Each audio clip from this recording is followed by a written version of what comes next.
speak any English. She didn't speak any English at all. And so what I did was I took it upon myself to learn a little bit about Spanish, some Spanish words and things like that, so I can really relate to her and understand what she was saying, so I can also get her to understand English. So I learned words like, bathroom, come here, sit down, table, like just things to get her to communicate what's going on in the classroom.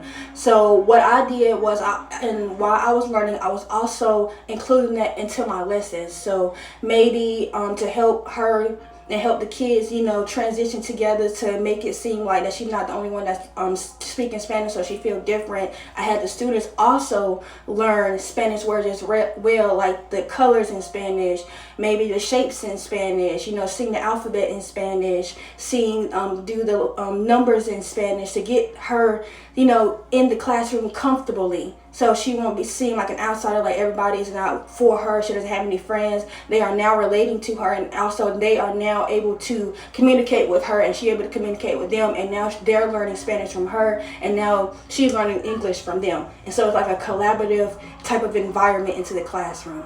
So with that being said, when I became a kindergarten teacher, when I got into a kindergarten classroom, I was like, what is going on here? Because why are we stressing? Why is everything have to be at a certain time? A certain pace. Why are we having all of these checklists that we have to do, all these standards we have to go through at a certain time, a certain way? Why everything has to be it was just too much for me, as you can see. Like, I wasn't used to that. I really can't communicate with the teachers like I want to, because it's like, I know privacy and all that, but when I was in daycare, in child care, I had all my parents' numbers. I told them everything that was going on with their child. I was able to communicate with them. I was able to go to my director whenever I needed to, if I needed something in my classroom, or I needed support, or if I needed to call them with a child and they came and helped me. Like, I really had a lot of support. I really had a lot of resources that I could use,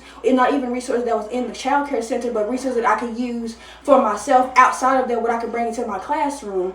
And so when I became a kindergarten teacher, it seemed like I couldn't be creative in my lesson plans. I couldn't be creative with my students. Like, I couldn't really connect with them, because from day one of school, you have to start those standards, and they have to learn it by a certain time, or learn it by the end of this quarter, and then you got to test them on that, and then you got to go on to the next thing. And by the time you go on to the next thing, some of the kids are still trying to figure out what's going on in the beginning.